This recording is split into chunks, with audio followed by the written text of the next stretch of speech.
রশ্মির রান্নাঘরে আপনাদের স্বাগত জানাই। এখন আমার রান্নাঘরে আসছেন প্রদীপ ঘোষ। আসুন ওনার কাছ থেকে জেনে নিই উনি এখন আমাদের কি শেখাবেন। Pradip da, welcome. Thank you. আমাদের এখন আপনি কি শেখাচ্ছেন? চাঁদনি টিক্কা কাবাব।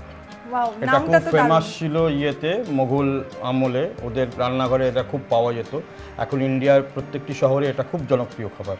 আচ্ছা, আর এটা বানাতে আমাদের কি কি আমাদের লাগছে? লাগছে বোনলেস চিকেন লাগছে হাফ কেজি, তার সাথে লাগছে 2টো চিজ কিউব গ্রেট করা, আদা, কাঁচা লঙ্কা বাটা, টক দই হাফ কাপ জল ঝরানো, ফ্রেশ ক্রিম হাফ কাপ, একটু ঘি, গরম মশলা এক চা চামচ, আচ্ছা আর বাদাম বাটা 2 চা চামচ। আচ্ছা মানে বাদাম বাটা মানে হচ্ছে আলমন্ড, চিনি আন্দাজ মতো, নুন পরিমাণ মতো। আচ্ছা, এটা ঠিক আছে। অলরেডি আমাদের মিক্স করে 3-4 ঘন্টা ম্যারিনেট করতে হয়, না হলে এটা ঠিক তৈরি হবে না। আচ্ছা, তাই আমাদের অলরেডি ম্যারিনেট করা ম্যারিনেট আছে। করা আছে, এবার আমরা এটাকে গ্রিল করব। ঠিক আছে, কিভাবে করবেন প্রসেস? গ্রিল তো আমাদের স্টিক আছে, এটা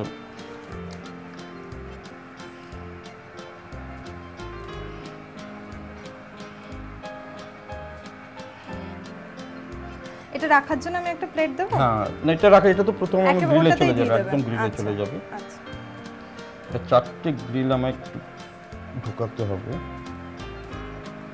মানে সেই টেস্টটা টেস্টটা না, ফ্লেভারটা ফ্লেভারটা না, মাংসটাই তো কাঁচা থেকে হ্যাঁ। যাবে, মশলাটাও ঢুকবে না।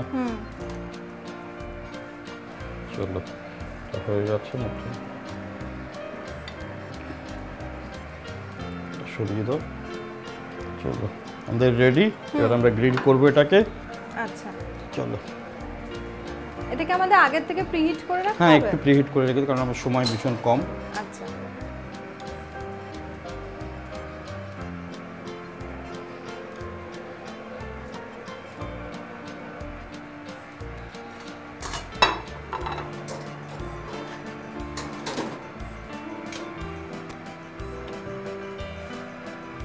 কতক্ষণ রাখতে হবে? 20 মিনিট দিচ্ছি আপাতত। আচ্ছা, আর টেম্পারেচারটা?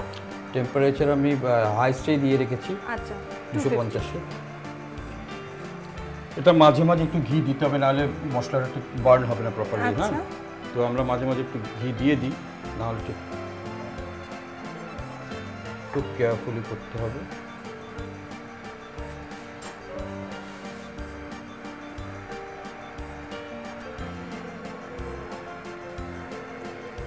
ঘি বা মাখন দুটোভাবে দেওয়া যেতে পারে।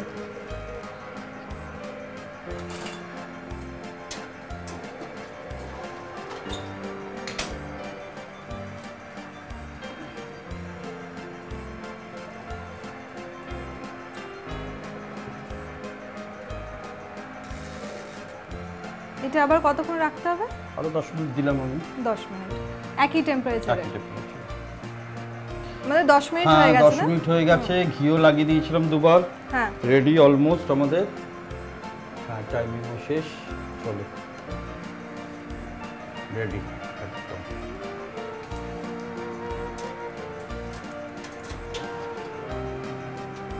Wow.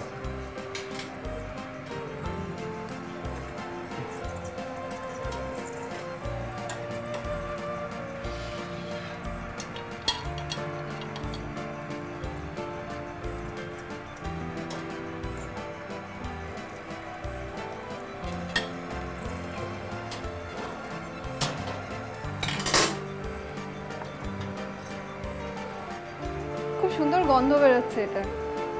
একদম রেডি, এবার তুমি সার্ভ করতেই পারো। অবশ্যই, অনেক ধন্যবাদ আপনাকে। এখন আমরা শিখে নিলাম চাঁদনি টিক্কা কাবাব কিভাবে বানাতে হয়। কাবাবের নাম শুনলেই জিভে জল চলে আসে, আর সেটা যদি আবার বাড়িতে বানানো কাবাব হয় তাহলে তো কিছু বলারই নেই।